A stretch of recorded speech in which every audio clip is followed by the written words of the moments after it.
Mercy was never gentle in Wolflands. It came barbed with memory, taxed by power, and offered only to those whose suffering could be made useful. Rosalind Valewood had learned that lesson at 19, in a ring of torchlight and accusation, when a grieving court needed a culprit faster than it needed the truth. 10 winters later, she understood a harsher theorem beneath it. If a lie fed the hierarchy, the lie became law. Consequently, survival demanded subtraction. Less scent, less voice, less self. She had not returned to Ravencrest territory to reclaim her name. She had come to keep children alive through one fever-ridden night and vanish before dawn remembered her face. The treaty hall breathed heat and smoke like a living beast. Resin torches popped in iron brackets. Wet wool steamed near the doors where snow melted from boots. Nobles moved in layered circles around the long tables, jeweled cuffs and fur collars brushing as they traded measured smiles and threats disguised as toasts. Rosalind kept to the edge in a kitchen servant's slate cloak, hood low, tray balanced on her forearm, each step timed to the flow of bodies. The shadowleaf tincture sat bitter on her tongue, metallic and numb, muting the scent that would otherwise betray her in seconds. Her ribs still hurt where old branding scar tissue tightened in the cold. Healer's hand, they had called her once, then poison hand, curse hand, child killer. A steward with a narrow mouth caught her sleeve as she passed the sideboard. "You there, slow down. If you spill treaty wine on the Frostborn delegate, they will whip the skin off your back themselves." She dipped her head. "Yes, steward." He squinted at her wrist where the glove had slipped half an inch, and the faded edge of the old mark showed. "Keep your hands covered. Guests are eating." By the 10th winter of exile, shame no longer arrived as flame. It arrived as weather, constant and grinding, a pressure behind the eyes she had learned to breathe through while smiling as if she had no history at all. She left the tray at the musician's alcove and slipped through the servants' passage toward the infirmary wing, where heat gave way to stone chill and the scent of vinegar, willow bark, and fever sweat. 6 cots lined the room. Small bodies turned restlessly beneath wool blankets. 2 apprentices from Ravencrest sat with basins and cloths. Young women with exhausted faces who looked up in alarm when Rosalind entered. "You are not rostered for this watch," one whispered. "I know." Rosalind loosened her hood and showed just enough of her face to earn stunned silence.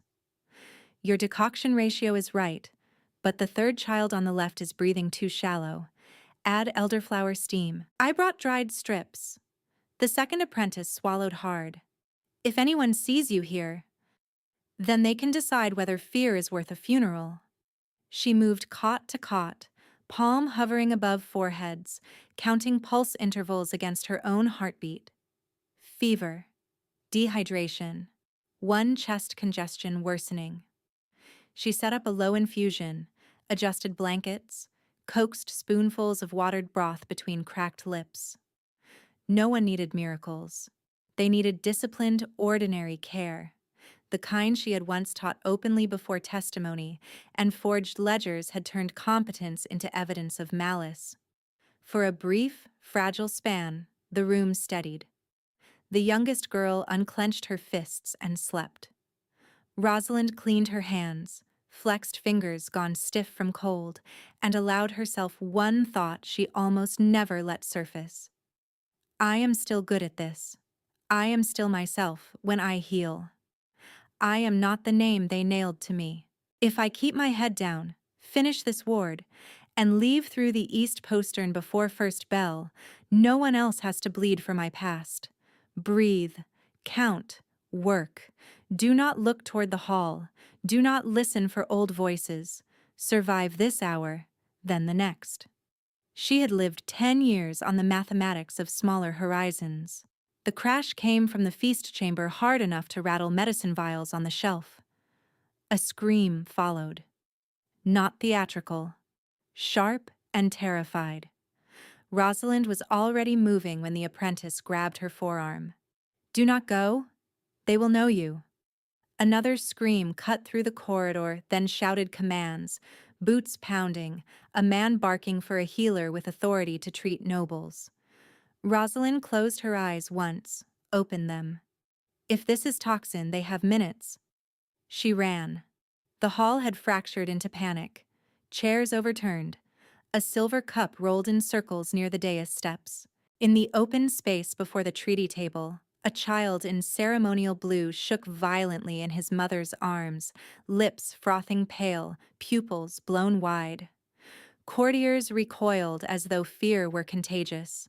Two guards shoved people back with crossed spears while someone shouted for the royal physician, who was trapped on the far side of the crowd. "Do not touch him," an elder snapped as Rosalind dropped beside the child. "You forfeited all healer right." The mother was sobbing. "Please, please, he cannot breathe." Rosalind stripped her gloves, exposing scarred hands and the old brand in full torchlight. Gasps rippled outward. She ignored them, pinched the child's jaw to open airway, checked pulse, smelled the cup, then his breath.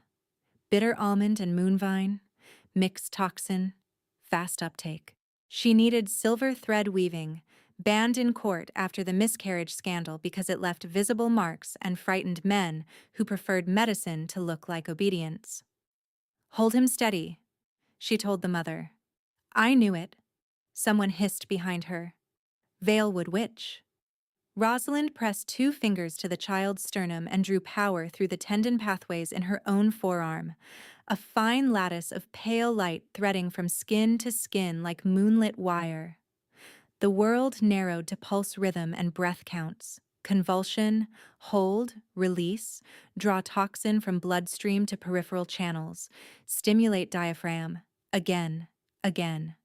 The child arched once, coughed, then dragged in a ragged breath that became another, then another. The hall went silent, except for his wheezing sob and his mother's broken gratitude against his hair. Recognition struck the room an instant later. "Rosalind Valewood." A man's voice rang clear from the inner circle, sharpened by triumph. Hadrian Wildfire stepped forward in black and crimson formal leathers, grief polished into righteousness. "You had the nerve to creep into this hall after what you did to our Luna. Chain her and bring her before Alpha Lucian so she can answer for finishing what she started." The words hit like stones, not because they were new, but because they were rehearsed. He had practiced this moment. He wanted an audience. Guards advanced, irons already in hand. Then the Alpha King on the dais jerked as if struck. Lucian Ravencrest had been half-shadow behind carved oak and treaty banners, a remote monarch wrapped in control, listening while others postured. Now he gripped the arm of his chair so hard the wood splintered. He stood, staggered, and dropped to one knee on the stone steps, breath sawed raw from his chest. Amber flooded his irises. Claws broke through his fingertips before he forced them back with visible strain. Every wolf in the chamber felt the force of it, a pressure wave without wind.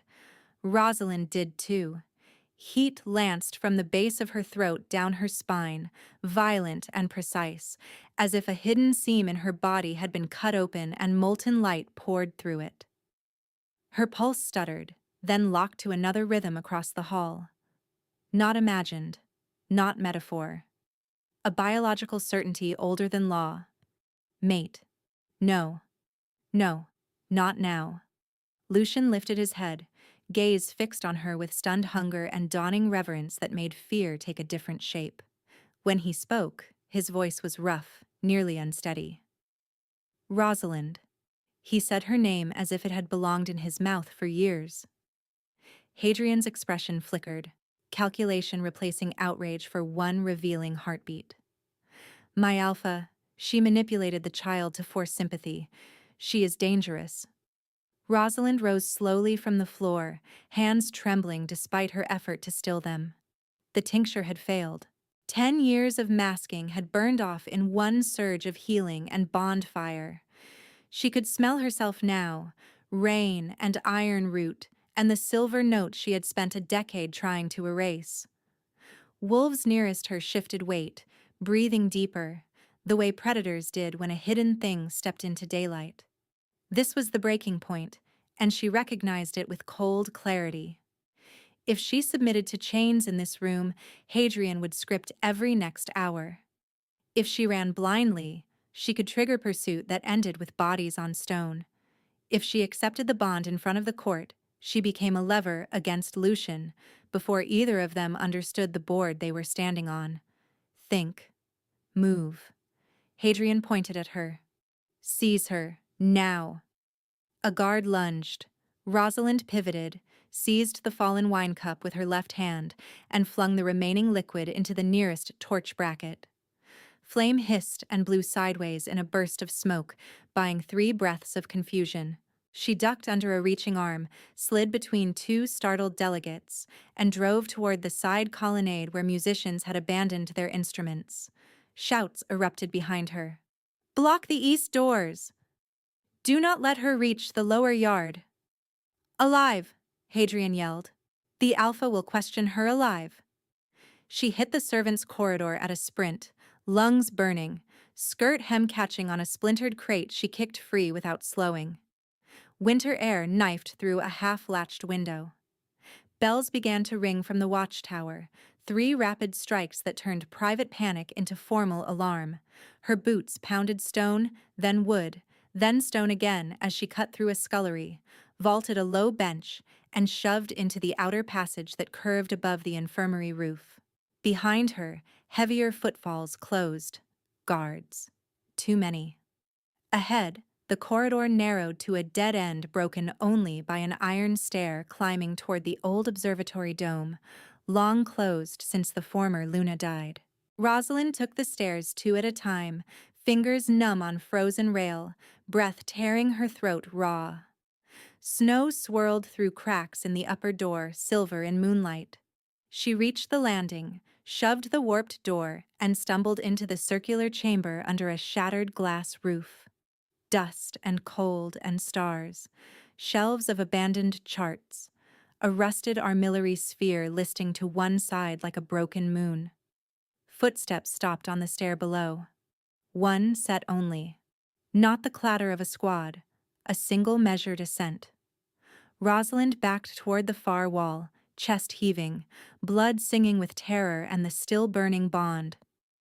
When the door opened, Lucian filled the threshold without armor, without crown, eyes bright as banked fire, hands spread and empty where she could see them. Lucian filled the threshold without armor, without crown, eyes bright as banked fire, hands spread and empty where she could see them. The climb had hollowed Rosalind out. Her thighs shook from the stairs, and each breath scraped like sandpaper. Cold leaked through cracked panes and settled in her wet hair, down the back of her neck, beneath her borrowed cloak. She could taste smoke, old brass, and the bitter afterbite of shadowleaf failing in her blood. When she raised her hands, they trembled so hard she curled them into fists just to make them useful. She did not trust empty hands. Her gaze swept once around the observatory and found the length of a snapped metal sighting rod beside the tilted armillary.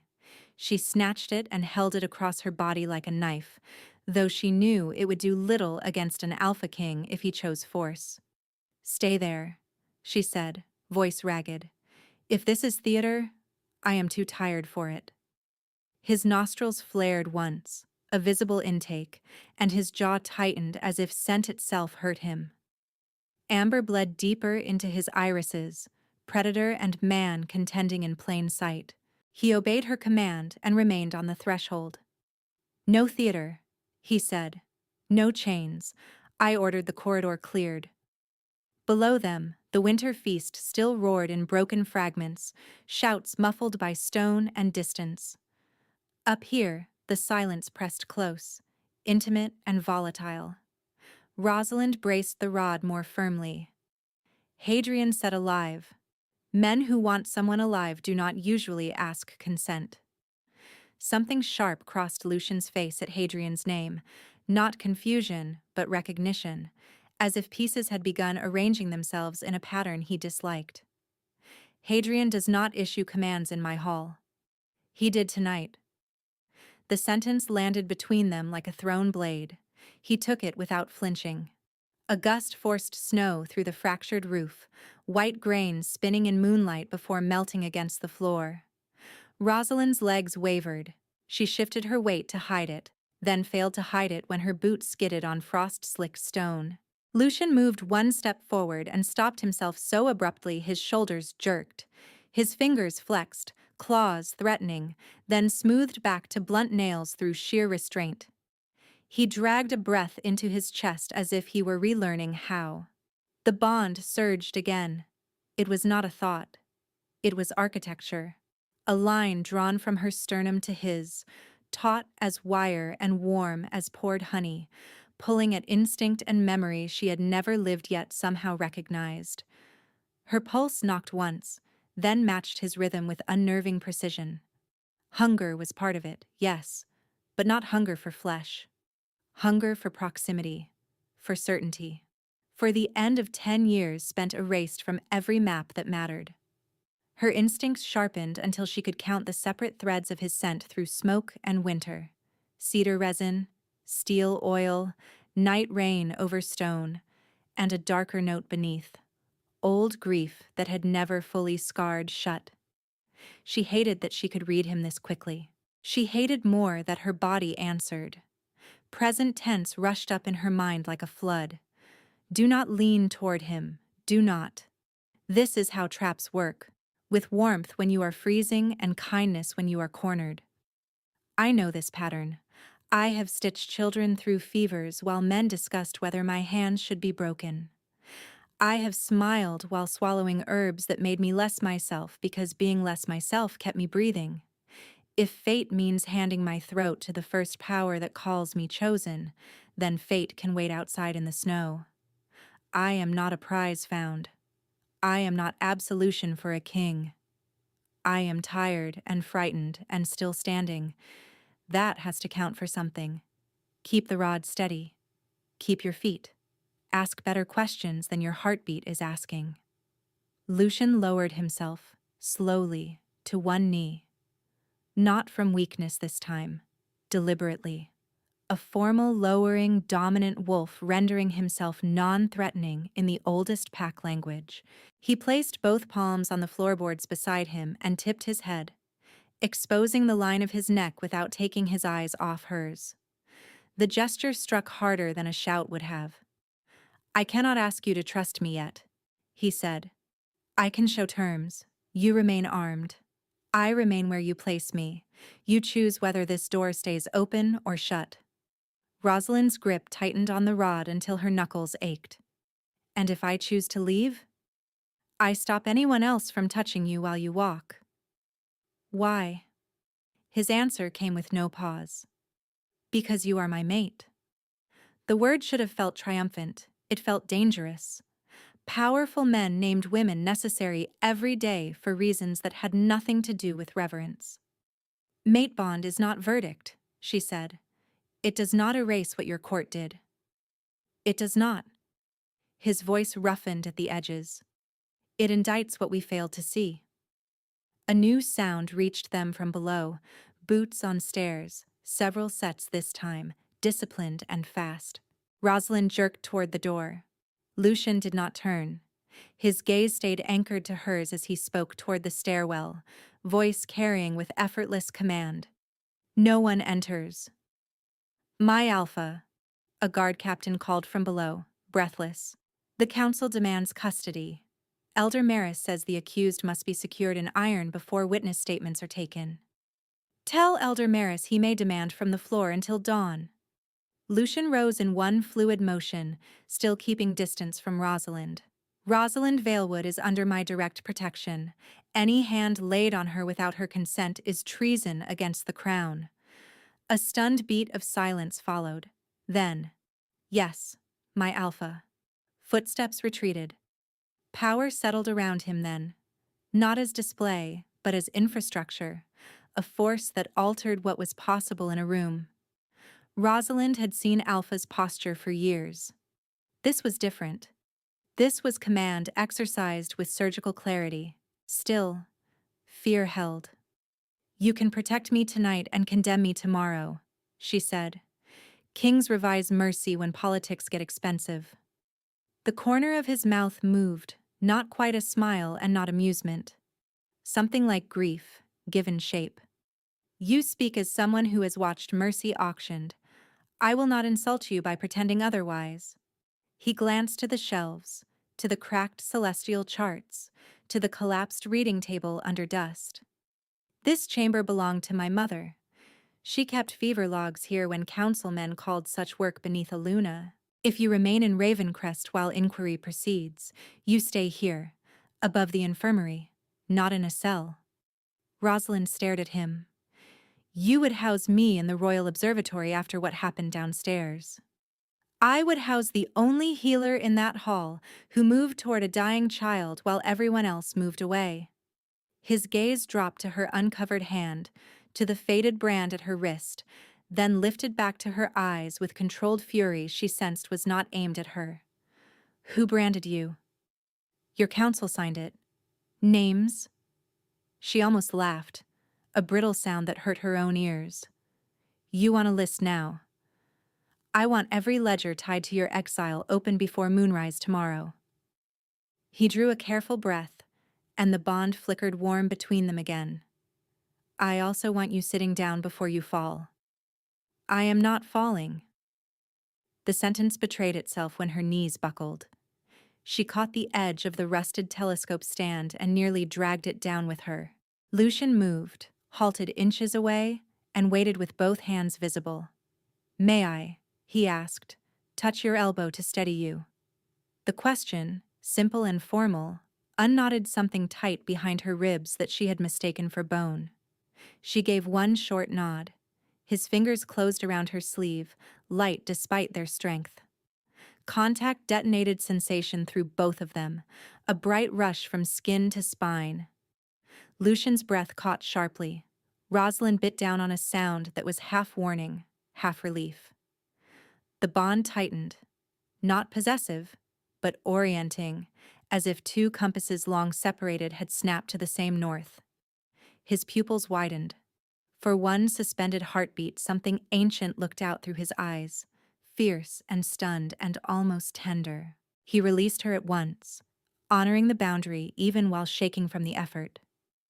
"Shadowleaf," he said softly, reading the bitter scent now fully burning off her. "How long?" 10 years. His expression went still in the way of men standing at the edge of rage. "Who supplied it?" "I made it. For 10 years. Yes." By the first thaw of dawn, she thought suddenly, this room could become either shelter or cage, and the hinge would be choices made in the next few minutes. The realization steadied her more than the wall did. She lowered the metal rod, though she did not drop it. Lucian reached back to the door and pushed it closed halfway against the wind, leaving a span wide enough that she could see the stair and any approach. Then he stepped away from it, giving her the exit line. "You decide where we speak," he said. "Here. In the infirmary below. In open hall with 10 witnesses. But not another word in Hadrian's script." "Hadrian has had a script for years," she whispered, more to herself than to him. "Then we burn it." The vow in his voice was raw enough to unsettle her more than any threat. He meant it. Whether he could survive the cost of meaning, it remained unproven. She studied him in the moon-cut gloom, the controlled stillness, the splinter of dried blood at one knuckle where Claw had broken skin on the dais, the line of strain at his mouth that matched the sleeplessness he had not admitted yet, but carried plainly.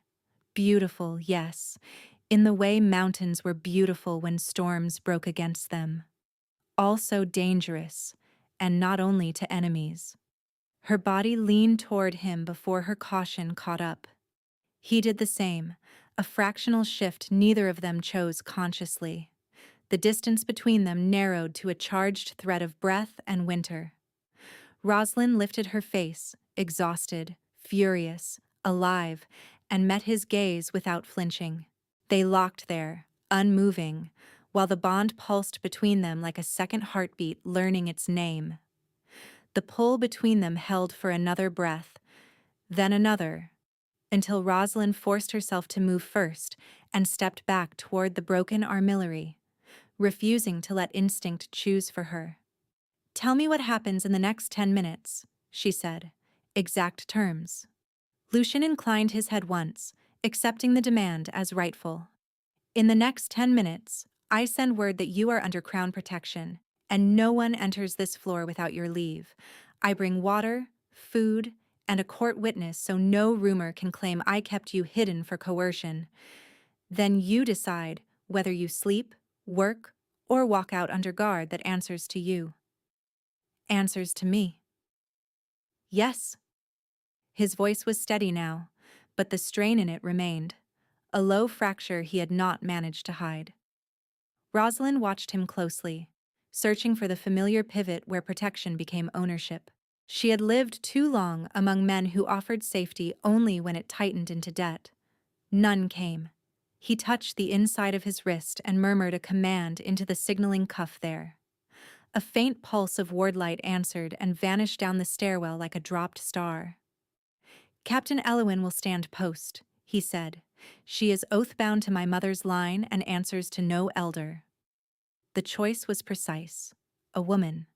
Not Hadrian's faction. Not a pliant courtier. Rosalind lowered the iron rod another inch. "Why are you making this easy for me?" He looked at her as if the question itself cost him. "Because I could make it hard. Because I know the difference." Snow whispered through the roof cracks. Somewhere below, a horn sounded once, then cut off. Lucian took one step back from her, then another, widening the space between them until he stood near the threshold in full view of the open doorway. He unclasped the signet chain from his throat and laid it on the nearest table, surrendering the symbol that let him command by rank alone. Then he lifted both empty hands, palms out. "I am unarmed in this room," he said. "Door stays open.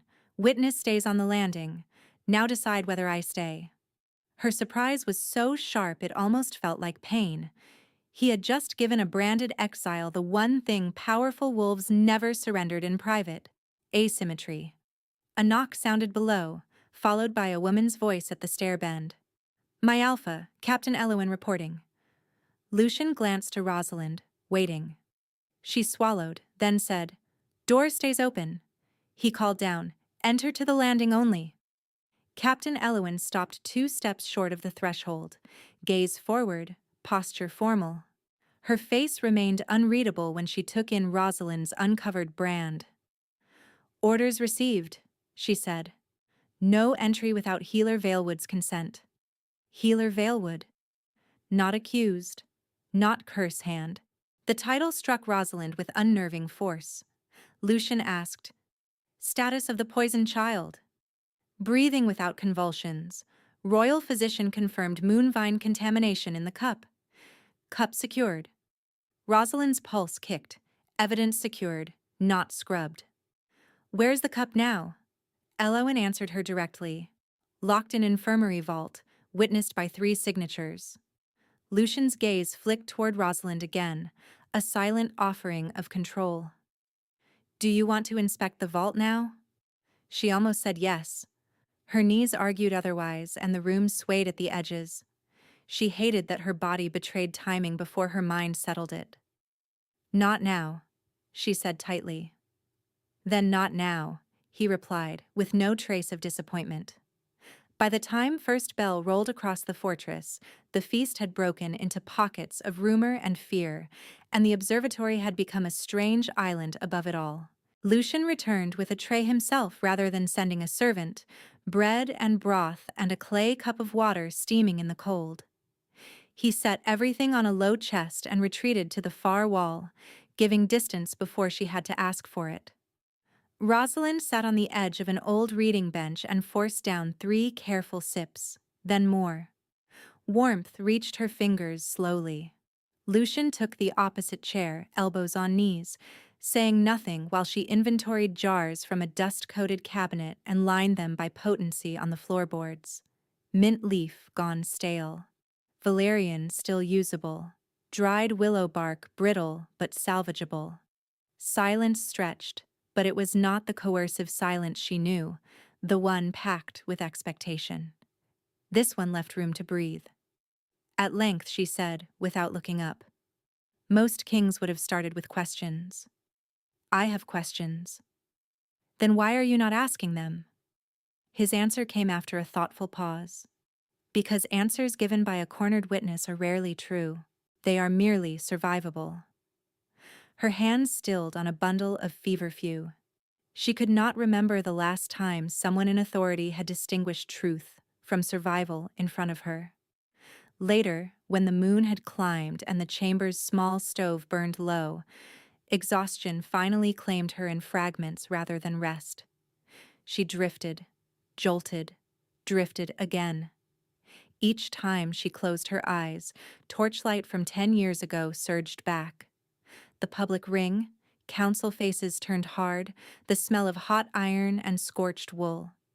She woke with her heart pounding against her ribs, breath short, palms wet despite the cold. Lucian was still there, seated by the door, awake in the same position as before. Another tremor seized her hands, harder this time, and the cup she reached for rattled against the table edge. Water sloshed over her fingers. Lucian rose halfway, then stopped. May I come closer? The question landed inside her like a key fitting an old lock. She managed a nod. He crossed the room slowly and knelt beside the bench instead of standing over her. Hold still, he murmured, steadying the cup with one hand while she drank. His other hand hovered near her wrist, but did not touch until she shifted nearer on her own. When he finally braced her forearm, the contact was firm, grounding, utterly free of claim. Present tense flooded her mind, stark and immediate.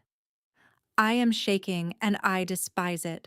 I am not 19, not trapped in that ring, not waiting for iron to cool.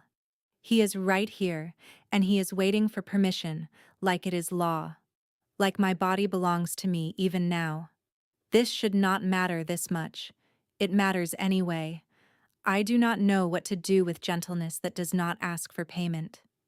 I do not know how to stand down when every lesson says stay armed, stay small, stay useful. If I sleep, I could wake to chains. If I do not sleep, I will break by morning. Choose, choose, choose. When her breathing eased, Lucian released her at once and sat back on his heels. I have not slept through a full night in 2 centuries, he said quietly, as if offering a fact rather than a confession. Not after my mother died.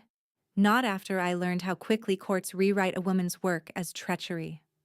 Rosalind stared at him, startled by the nakedness of it. He gave a short, humorless exhale. Apparently, kingship did not improve that flaw. The corner of her mouth twitched despite herself. Destiny has poor bedside manners. A faint, tired smile answered hers. Kingship has none at all. It was a small exchange, barely a thread, but it eased pressure she had carried so long she no longer knew its original shape. She set the cup down with steadier hands. Lucian returned to the chair by the door and kept watch, while she lay back on the narrow cot they had dragged near the stove. He did not touch her again. Morning arrived gray and hard-edged through the cracked dome, and with it came summons. The council chamber below the great hall smelled of cedar smoke and old vellum. Stone wolves carved along the walls watched with blank authority while elders filled the semicircle benches in layered winter robes.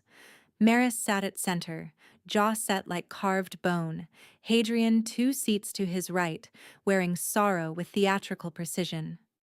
Neutral scribes waited at side tables, fresh ink prepared, their expressions careful. Rosalind entered beside Captain Elowen. Lucian walked 3 paces behind, not crowding her, letting every eye see she had not been dragged in chains. Whispers moved through the chamber anyway. Curse-marked. She contaminated the treaty table. Trial by scourging restores balance. Rosalind kept her spine straight and fixed her gaze on the moonstone set in the chamber floor. She felt Lucian's presence at her back like a wall and hated that she needed it, and loved that it was there. Elder Maris struck his staff once. Rosalind Valewood stands accused of prior malpractice causing the late Luna's loss, unlawful entry, and forbidden craft performed before foreign delegates. In keeping with precedent, I move for immediate corrective sentence pending public penance. Precedent, Hadrian said, voice smooth as polished glass, is mercy compared to panic if we delay. Rosalind opened her mouth to answer, but Maris raised a hand sharply. The accused speaks when permitted. The old humiliation flared hot and fast. Before she could force it back down, Lucian moved. He did not shout.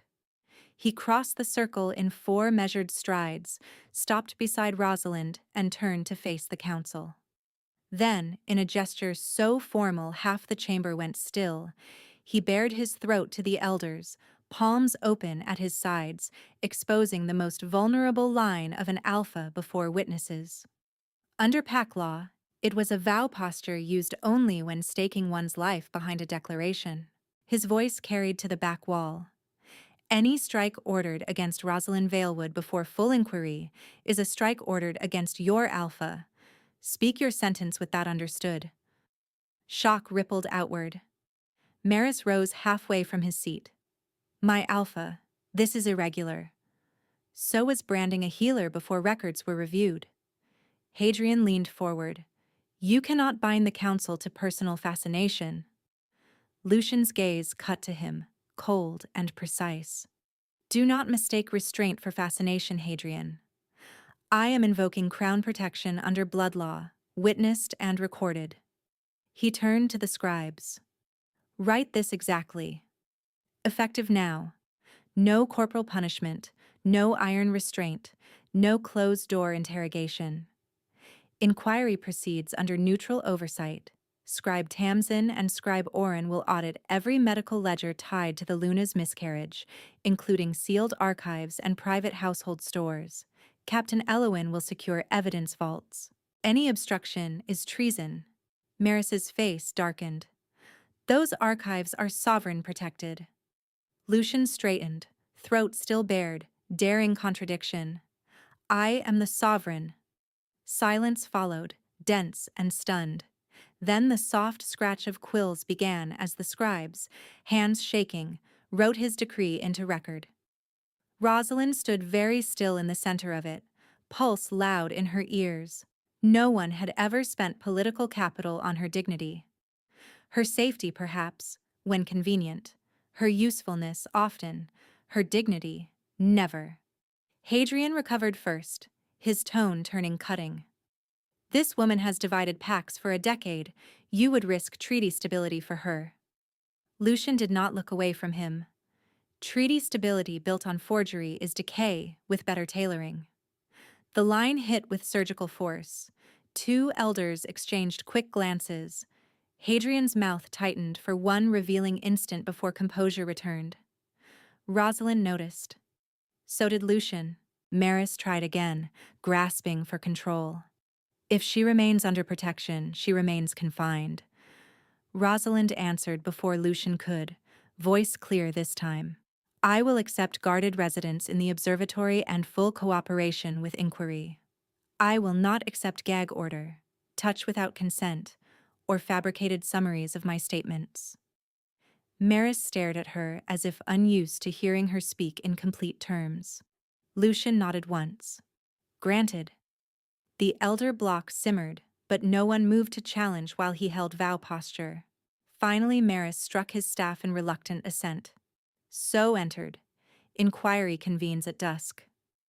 When the session broke, conversations erupted in low, urgent clusters. Hadrian exited through the west arch without meeting her eyes.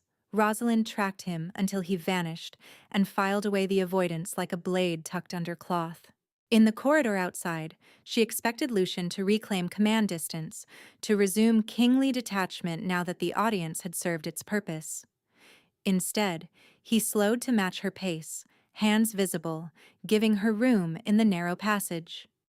"You did well in there," he said. She let out a breath she had not realized she was holding. "You handed them your throat.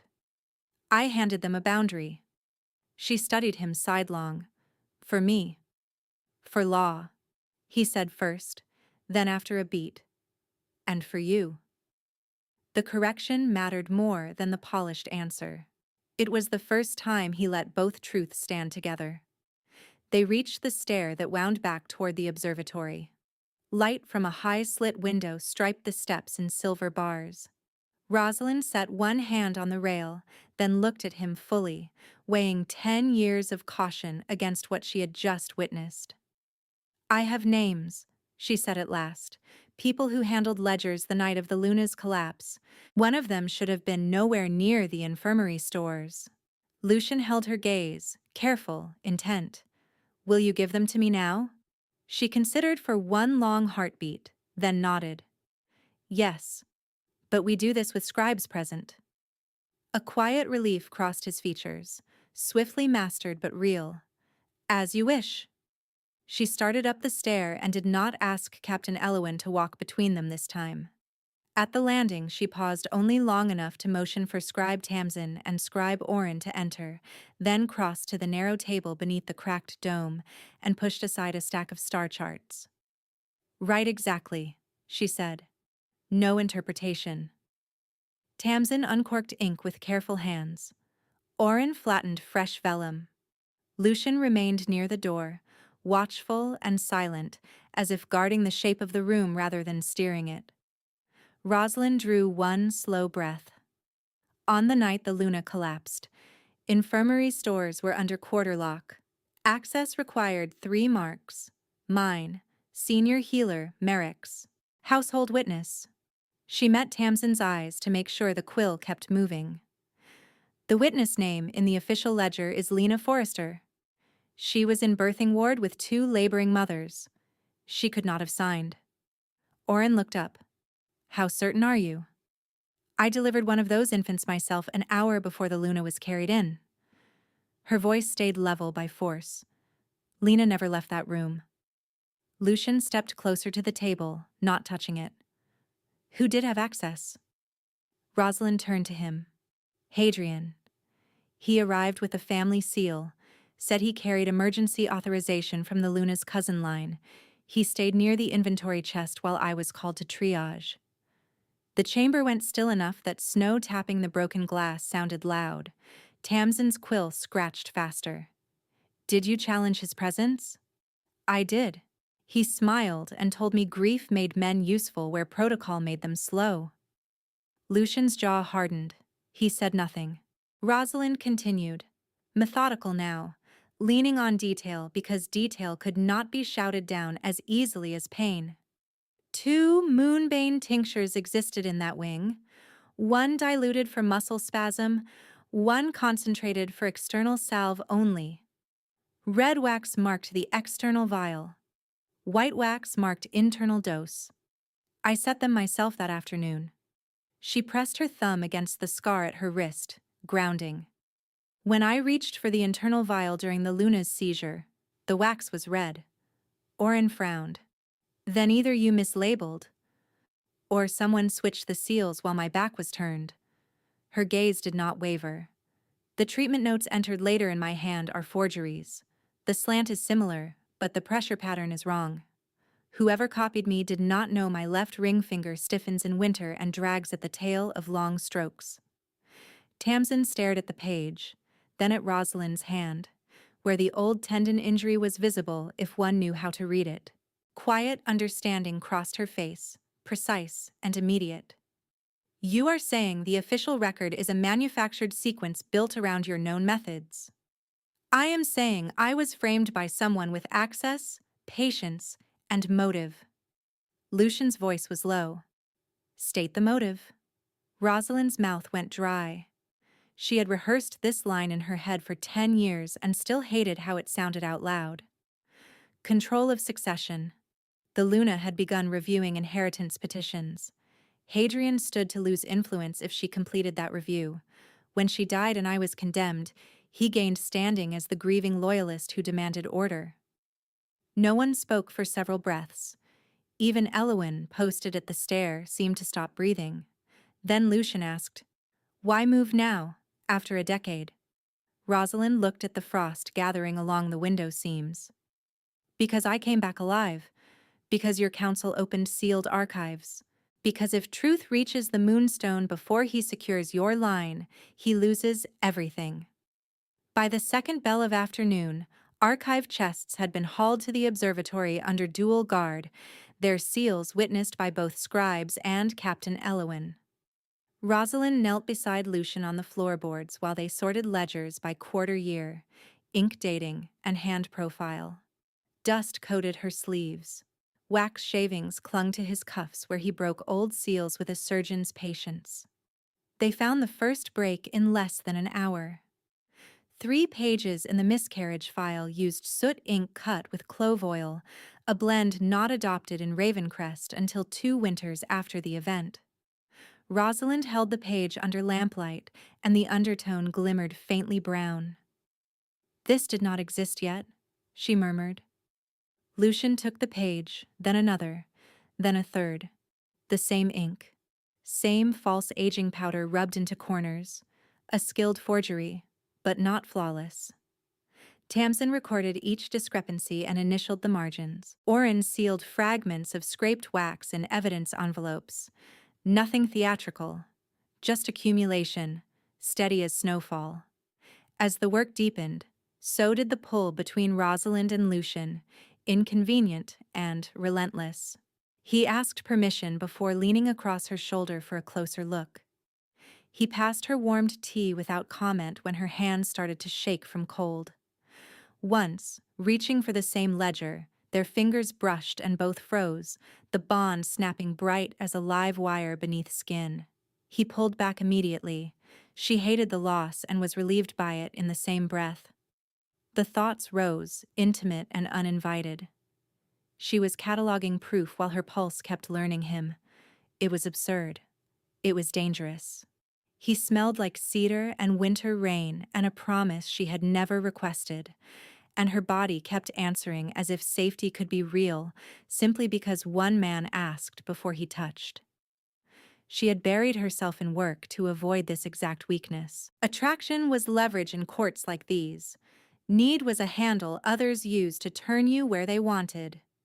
Yet he kept choosing restraint when possession would have been easier, and that choice was changing the equation in ways she did not know how to defend against.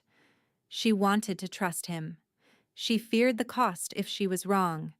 She feared the cost if she was right even more, because right would mean rebuilding a self she had taught to survive without belonging. Dusk bled violet across the glass when Captain Elowin admitted a messenger in Council Grey. The woman bowed to Lucian, then held out a sealed strip. "Emergency petition filed by Elder Maris and 6 signatories," she said. "They demand a Blood Moon tribunal within 48 hours on grounds of treaty destabilization." Lucian broke the seal, read, and passed the strip to Rosalind. Her stomach dropped as her eyes tracked the formal clauses: tribunal jurisdiction, accelerated sentence authority. And there, near the bottom, the line Hadrian wanted: provisional oath curse against the reigning Alpha if he interfered in tribunal judgment once ratified by elder majority. "He means to bind you before evidence hearing," she said. Lucian's expression went cold with understanding. "He means to stage inevitability." Rosalind looked up. "If the curse holds, you cannot block execution even if he confesses in front of you." "Then he intends no confession." Tamsin set down her quill. "My Alpha, there is more. I heard corridor talk in the lower archive. Hadrian's household has been courting Blackwater envoys for weeks. Quietly. Marriage compact language." Political geometry clicked into place with brutal clarity. Hadrian did not need to become Alpha immediately. He needed Lucian constrained, Rosalind discredited, and outside backing ready when the court fractured. He needed spectacle. Lucian issued orders at once. "Elowin, double ward on evidence vault. No elder access without both scribes present. Tamsin, Orin, make copies of every discrepancy and send one set to Island Tribunal Clerk Senra under Crown cipher. He turned to the messenger. Recall patrols from West Ridge and place them on internal gates. No private retinues leave fortress grounds tonight. The messenger struck fist to chest and departed at a run. Rosalind watched him command and felt a fierce, unwelcome tenderness thread through her fear. Power used this way, to create procedure where panic wanted blood, was rarer than people admitted. Night settled fully. Wind pressed at the dome. They kept working under lamp glow until Elowen returned with another sealed packet, this one without crest, delivered by kitchen boy who had vanished before questioning. Elowen's mouth tightened. Addressed to Healer Valewood. Hand unknown. Lucian looked at Rosalind. Your choice. She took the packet. The parchment felt damp, as if carried under snow-wet wool. A healer's twine knot bound it, the kind used for medicine bundles. Her hands went cold before she opened it. Inside lay a narrow glass vial stoppered in wax, dark red fluid filling the bottom inch. Beneath it, 2 apprentice braid ties, one green, one blue, both stained with mud, and a folded note. Rosalind knew the ties at once. Nessa wore green because she said it made her look less tired on night shift. Bryn wore blue to remember river summers before exile. Both women were adults when Rosalind had taken them into her hidden clinic 3 winters ago, both orphaned by border raids, both stubborn, funny, and too loyal for their own safety. She unfolded the note. Your silence bought them breathing room once. Buy it again. At moonrise tomorrow, you will submit sworn statement that you falsified treatment records and manipulated the child at feast to force access to the Alpha. You will request sentence yourself. If you refuse, the girls disappear beyond border, and your king receives ledgers proving he crowned a murderer. Come alone to the old cistern stair before dawn if you want to hear their voices first. No guard, no mate tricks, no mercy this time, no signature, no need. The room narrowed. The lamp flame hissed. For a moment she could not feel her feet. Lucian held still, every muscle locked. Who? She handed him the note because her voice would not hold shape. He read once, then again, fury gathering in him like a storm front. Amber deepened in his eyes, and the air around him seemed to tighten with contained force. He set the note down very carefully, as if care were the only alternative to breaking stone. Elowen, he said, each word cut clean. Find that kitchen boy, alive, unharmed. Lock outer gates now. Elowen was already moving. Rosalind stared at the vial. Not enough blood for fatal injury. Enough to prove contact. Enough to collapse sleep, judgment, and breath all at once. Lucian crouched in front of her, not touching. Look at me. She did barely. We bring them back, he said. Both of them. We do not trade you for hostages. Her laugh came out thin and sharp. He does not want only me. He wants you oath-bound and blind while he stages justice. Then we refuse his stage? She pressed her palms against her knees to stop their shaking. If he thinks I will obey quietly, he will try to move them before dawn. Lucian nodded once. Agreed. She met his gaze fully, fear and resolve colliding until only purpose remained. Then we make him think I am coming alone. A beat of silence. Then he understood exactly what she was proposing, and the answer in his face was immediate and hard. No. Lucian. No. His voice roughened, not from anger but from the edge of panic he was trying to master. I will not bait him with your life. You cannot scent track through stone cistern tunnels without triggering every ward he has prepared for you. I can walk in as what he expects. Frightened. Isolated. Useful. She leaned forward, words gathering speed. He built this around my silence. We turned silence into a net. From the corridor below came the rapid drum of boots, And then Tamsin's breathless voice calling up the stair. My Alpha. Urgent. Scribe Orin is missing from the East Archive, and Elder Maris has moved tribunal vote to first moonrise. They are convening tonight. Critical lines converged in a single brutal instant. Missing scribe, hostage threat, accelerated tribunal, oath curse, ready. Rosalind rose, the note clenched in her hand, and knew with cold certainty that by moonrise either Hadrian's script would lock around all of them, or she would walk into the dark and tear it apart herself. She did not wait for Lucian to forbid it again. Get me to the tribunal floor now, she said, voice hoarse but steady. If Maris ratifies the oath curse in closed session, we lose the chamber and the law with it. Lucian's refusal was still in his face, but strategy overran fear in real time. Elawin, he called down the stair, full escort to Blood Moon Hall, seal side galleries, no one with family marks enters armed. Tamsin stepped in, breath still ragged. Maris already seated. Hadrian is speaking with the foreign delegates. Good, Rosalind said. He wants witnesses. So do I. Lucian caught her wrist lightly as she moved for the door. If this turns, you fall back to me. She met his gaze and pulled her hand free without anger. If this turns, you hold the line and let me speak. That is the only way this ends. For one taut heartbeat, they stood at an impasse built from instinct and terror and trust still under construction. Then he gave one sharp nod.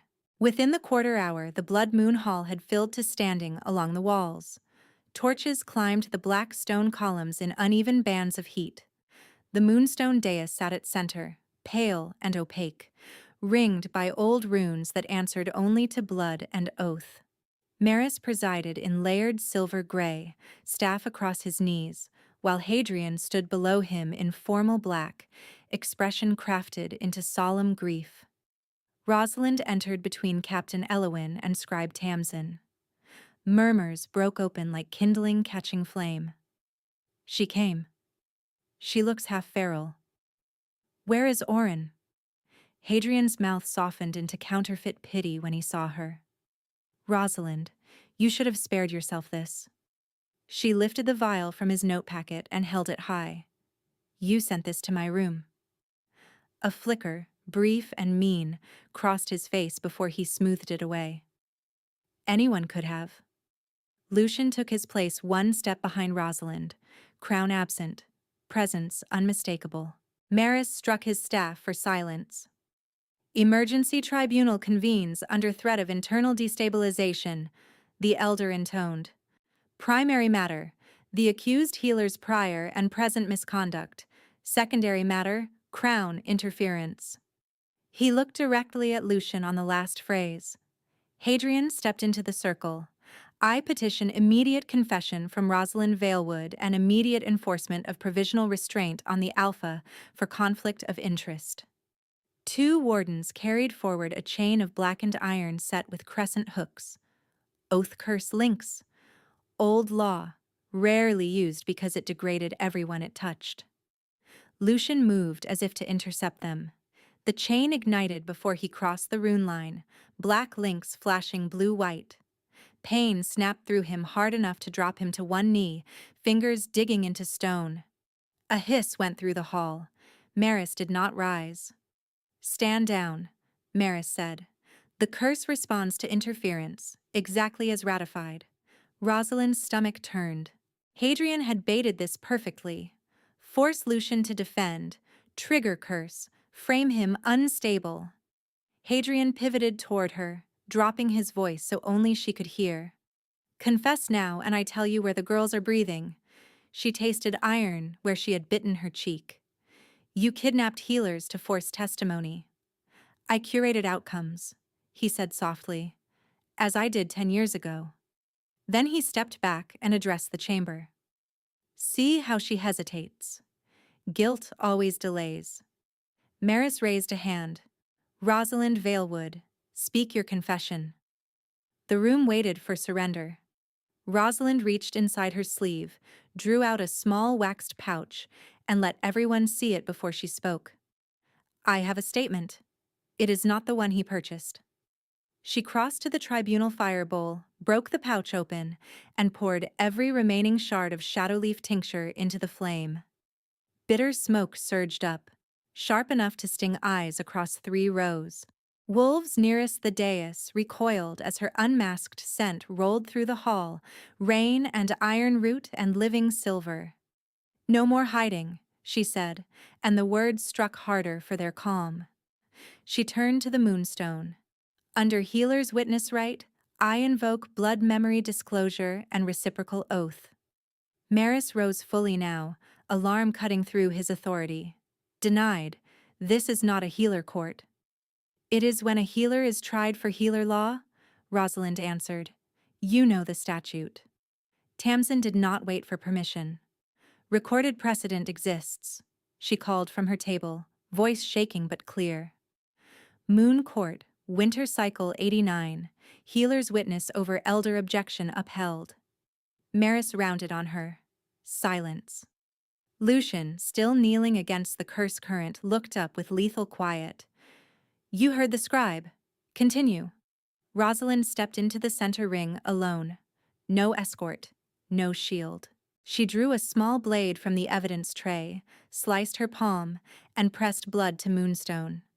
Cold shot through her arm to the shoulder, then out across the floor, as runes awakened in concentric bands. Present tense crashed through her mind with crystalline focus. This is terror and clarity at once. I am standing where they once marked me, and I am choosing this place instead of being dragged into it. The stone is drinking my blood and asking for everything I have buried. Fine. Take it. Take the night of the Luna, the switched vials, the forged hand, the years of swallowing leaves to erase myself. Let them look. Let them choke on what they called law. If I break now, they own every girl who heals after me. If I hold, even shaking, I change the terms. Light spilled upward from the moonstone like water turned vertical. Above it, memory thread resolved in silver strands that thickened into scene. Infirmary shelves, labeled vials, her younger self at the bedside, Lena Forrester in birthing ward, Hadrian at the inventory chest with a family seal ring glinting as his hand moved, one vial traded for another. Red wax where white should have been. Gasps rippled outward. Delegates stood to see. Tamsin wrote furiously, tears on her cheeks she ignored. Rosalind guided the projection with brutal precision, anchoring details one by one. Moonvine cup at feast, secured in vault with 3 signatures. Ledger pages in clove-cut soot ink adopted 2 winters later. Forged slant lacking left ring finger drag in cold weather. Household witness absent from recorded location. She turned her bleeding palm outward, blood threading through the lattice. Chain of falsification, chain of motive. Hadrian shouted over her, voice cracking. Trick work, emotional theater from a branded liar. He lunged, not at her, at Lucian. A narrow blade flashed from his sleeve, edge darkened with moonbane paste. Hadrian had counted on Lucian being anchored by curse pain and unable to evade fast enough. Rosalind moved first. She snapped the healing lattice sideways with both hands, converting flow to restraint, and slammed 3 binding sigils into the stone at Hadrian's feet. Silver bands whipped up his legs, locked his knees, cinched his wrists to his sides, and drove him flat to the floor before the blade reached its target. The weapon skittered across the runes and died against the outer ring. The hall exploded in shouts. "Elowen! Blade!" Lucian barked. Captain Elowen was already there, boot pinning steel, 2 wardens on Hadrian's shoulders. Hadrian strained against the sigils and got nowhere. The moonstone had accepted Rosalind's authority. His strength bled into the floor and vanished. He spat toward her, breath ragged. "No one will believe a disgraced woman over family blood." Rosalind stepped to the edge of his restraint circle. Her voice did not rise. "You taught me silence was survival, Hadrian. Tonight, silence is your sentence." She lifted her blooded hand and traced the oath clause in the air above him. By witness of Moonstone and gathered pacts, I compel truth from Oathbreaker under reciprocal law. Speak what you did. His jaw locked. The rune flared. At first, only fragments tore free. I dosed. Moonbane. She was not meant to die that night. Only weaken. He gasped as if each word burned. Switched labels. Copied her ledger. Paid Merrick to seal it. Maris staggered back 2 steps. Hadrian, stop speaking. The claws tightened. Hadrian's voice rose, unwilling and clear. Sent men for the apprentices. North Cistern Keep, Lower Grain Vault. Plan tribunal confession from her. Then oath bind Lucian. Then marriage compact with Blackwater to force succession council. His eyes widened in raw horror at his own mouth. I poisoned the feast cup to draw her into open hall. The chamber went dead silent. Lucian stood now, curse chain smoking where it had failed to hold once truth breached ratification. He did not touch Hadrian. He looked to Rosalind and waited. She understood the offering. Judgment under healer law was hers. Record full confession, she said to the scribes. Submit the vial, note, forged ledgers, and Moonvine cup as linked evidence. Strike the old verdict against me from Ravencrest law. Tamsin's quill flew. From the west arch, a crash of boots announced new arrivals. 2 guards dragged Scribe Orin into view, wrists bruised but alive, gag removed. He stumbled to his knees and pointed at Hadrian. He locked me in archive coal room when I refused amended pages, Orin rasped. I saw him with Maris's seal. Every gaze swung to the elder. Maris went ashen. Alawen's voice cut cleanly through the shock. Search team signal from North Cistern Keep. 2 female hostages recovered alive, minor injuries, both conscious. Rosalind closed her eyes for one shaking breath, then reopened them on Hadrian. The Moonstone answered confession with sentence. Exile runes blazed across Hadrian's throat and wrists. Stark black lines edged in silver, and the wolf scent bled out of him in a rush like extinguished flame. He made a strangled sound, disbelieving and small. I made you nothing, he choked. Rosalind held his gaze. You revealed what I survived. She turned to the wardens. Remove him from this hall under public mark. No hood. Let every pack see what oath-breaking costs. They hauled him upright. His legs failed once, then again, sigils still binding until he crossed the threshold. No one moved to help him. Lucian stepped into the circle beside Rosalind only after Hadrian was gone. He did not touch her. Not yet. Around them, elders who had demanded scourging stood mute while scribes sealed the record in wax in the hall. At last, bent toward truth it could no longer unsee. The wax seals were still warm when Tamsin pressed the last one onto the confession folio and held it up for all present to witness. Primary record complete, she said, voice hoarse from speed and strain. Duplicate prepared for Crown Archive. 3rd copy dispatched under cipher to Clerk Senra of the Island Tribunal. Orin, pale but steadying, set his own signature below hers. I attest to unlawful confinement and attempted record tampering by Hadrian Wildfire and, by order of Elder Maris. Maris did not protest this time. Elowin removed his council seal ring herself, dropped it into an evidence pouch, and read the seizure list aloud in clipped cadence so no item could vanish into politics. Moonvine feast cup from infirmary vault, darkened blade recovered from rune line, hostage note and blood vial, green and blue braid ties, forged ledgers with clove-cut soot ink, scraped wax fragments from mislabeled tincture vials, and the black oath curse chain that had activated against the Alpha. The inventory settled over the chamber with the weight of stone. Every object had a place. Every place had witnesses. Rosalind stood through all of it with her cut palm wrapped in clean linen and her pulse still too fast to be comfortable. She watched as Lena Forrester was brought from the lower ward to testify in person, exhausted but unshaken, confirming she had never left birthing duty that night. At the next table, the royal physician compared the moonbane residue on Hadrian's blade with traces in archived miscarriage night treatment samples and reports, and gave a single, grim nod. Moments later, Merrick, dragged in under guard, folded on the first question and admitted he had taken payment to seal false pages and keep silent while she was condemned.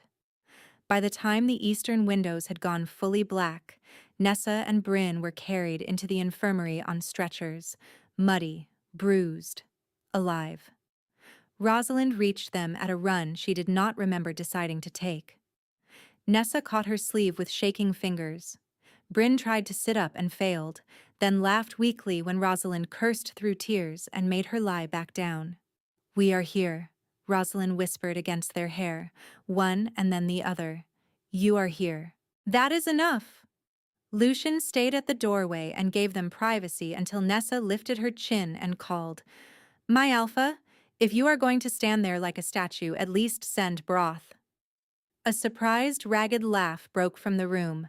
Lucian inclined his head. "Immediately." When the healers had finished and both apprentices were sleeping under guard, he found Rosalind in the corridor outside the old observatory, shoulders against cold stone, bloodied tribunal dress exchanged for a plain wool shift and cloak. Exhaustion had stripped her down to essentials. So had victory. "The hall is clear," he said softly. "Maris is stripped of office pending sentencing at dawn. Hadrian has been transferred beyond inner gates and marked to exile route before sunrise. He will live. He will never command." She closed her eyes once, then opened them on him. "And Senra." "Tamsin received return cipher 20 minutes ago." Clerk Senra acknowledged all 3 copies and entered emergency confirmation. "No one can bury this now." A line she had carried for 10 years loosened inside her chest.